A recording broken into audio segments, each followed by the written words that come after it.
this monkey is going to help me tell a story right now.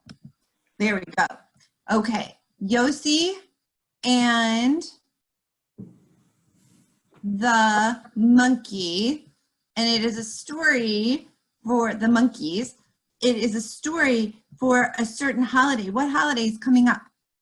Shavuot. Shavuot. That is coming. My half birthday. It's June 1st. Your half birthday is June 1st. Is that what you said? Yeah. Oh, well, that's coming right up. My pages are crazy. All right, here we go. Monkey, are you going to help me read this? Yes, sir, Bob. Okay. Shavuot was coming, but Yossi had no money for braided challahs or blintzes for the children, let alone flowers for his wife, Malka. Can you pretend you're braiding a challah for Yossi? Can you braid a challah? There you go. I see you. Perhaps we can sell something in the market, Malka said. What a good idea. How about kippas like mine, Yossi said, holding up the one that she had made for him. So with the last of her fabric, Malka made 3 beautiful kippot that shone with the colors of the rainbow. Off went Yossi, whistling into town. Can you whistle? Do you know how to whistle? I think Yossi whistled like this. He had the kippot in a basket, but nobody wanted to buy a kippah. Discouraged, Yossi sat down to rest beneath a tree. What does discouraged mean?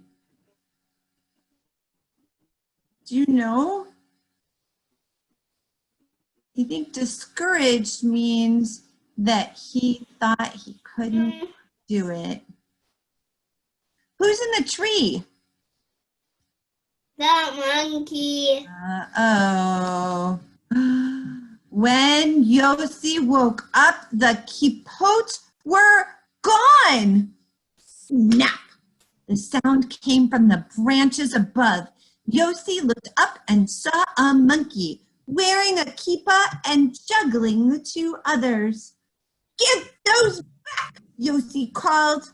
But the monkey just swung through the trees, leaping from branch to branch with the kippahs. A man stopped to stare at the monkey. Are those your kippahs? He asked Yossi. How much is that one? 1 ruble, said Yossi hesitantly. The man held out 2 rubles. 1 for your monkey who made me smile. The monkey handed over the kippah with a bow. Look, a monkey, called the boy. His mother laughed. How much for the purple kippah? 1 ruble, said Yossi. The monkey held out the purple kippah and bowed. On the way home, Yossi passed the fruit stand. The monkey began to rub his belly. What can I buy with half a ruble? Asked the fruit seller. The fruit seller handed Yossi an apple. The monkey polished the apple on his fur and nibbled. Then he reached out and touched Yossi's hand. A warm feeling came over Yossi. Thank you, Zelig, Yossi said, giving the monkey a name. Zelig means blessing, and you are my blessing. With some of the rubles, Yossi bought vegetables for soup for his children. With some of the rubles, Malka bought fabric. She sewed more kippot and even some colorful vests. And beneath his pillow, Yossi hid 2 coins to buy Shavuot flowers for his wife. For 3 days, Yossi went into the town square with Zelig. Zelig danced, tossing the kippot like a juggler. Coins jingled as people bought kippot. That's a good strategy, isn't it, Shira? Do you think you could juggle? Let's see. Can you pretend to juggle?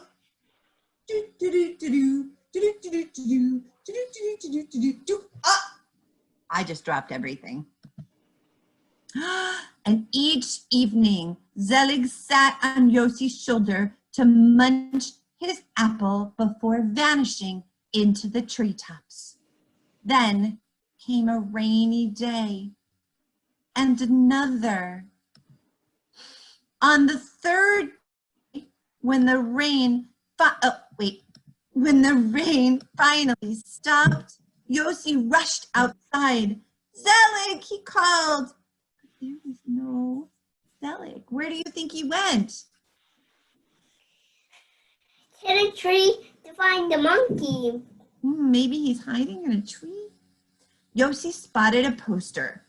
A circus? Could Zelig be there? A ticket cost 7 rubles. That's a lot of money.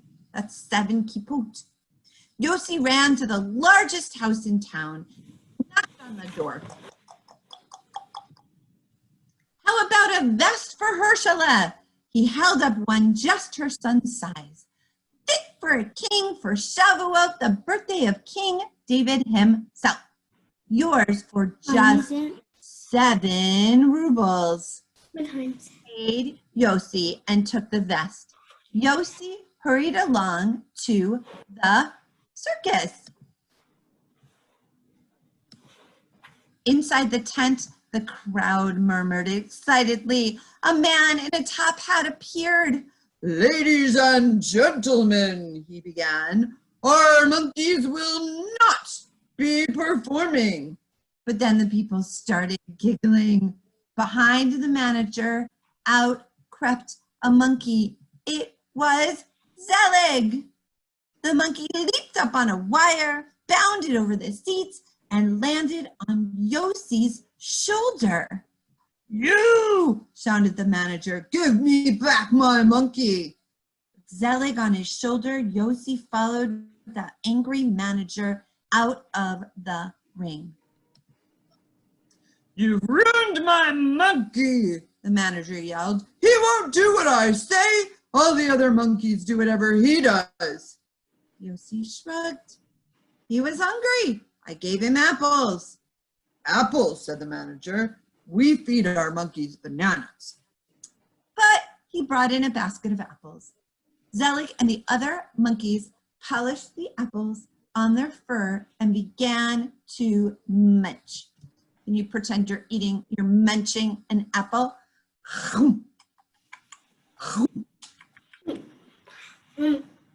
Then Zelig began to pat his head. "He wants his kippah," cried Yossi. "The little hat?" the manager asked, holding out the kippah. Zelig grabbed it and put it on, hopping back and forth. "Perhaps now they'll perform," said Yossi. But the other monkeys started patting their heads too. Shira, what did they want? A kippah. Oh, all the monkeys wanted kippahs. The circus manager moaned. "Where am I going to get 8 little more hats?" Yossi looked in his basket. He had exactly 8 kippot. He handed one to each monkey, and they all did the same hopping dance of delight. First Zelig, then the others burst onto the stage, leaping about, swinging through the air, even juggling the apples, the kippots never falling from their heads. The audience cheered. Yay! Can you cheer? Yay! But Yossi could only think of how much he would miss Zelig. "Who makes these wonderful little hats that my monkeys love?" asked the manager. "My wife," said Yossi. "She also makes vests. Could she make 8? Asked the manager. Why 8? There are 9 monkeys. The manager sighed. The one on your shoulder is not happy here anymore. He loves you. You may keep him in return for the vests. My wife can sew the vests tonight, said Yossi happily. Zelig rode on Yossi's shoulder all the way home, where Malka sewed vests, shiny and soft, in 8 colors. Yossi and Zelig made a great team. When Shavuot arrived, Yossi had enough rubles to buy flour for challah and cheese for princess. And he had enough coins beneath his pillow to buy, what was he going to buy for Malka? Do you remember? Flowers. Flowers, because it's nice to get flowers from someone you love. Whenever the circus came to town, Yossi was always in the front row. Zelig would join the show, leaping and flying with the other monkeys in their kippot and vests. Then the two friends would head home as the fading light glowed in every color of the rainbow. Yay! You know, I forgot to do something very, very important. Do you know what I forgot to do? Nope. Who wrote this book? It's a terrible thing. So Yossi and the Monkeys, a Shavuot story, was written by Jennifer Tzivia MacLeod, and it was illustrated by Shirley Waisman. Do you know what illustrated means? Drew a picture. That's so true. Shirley Waisman drew the pictures.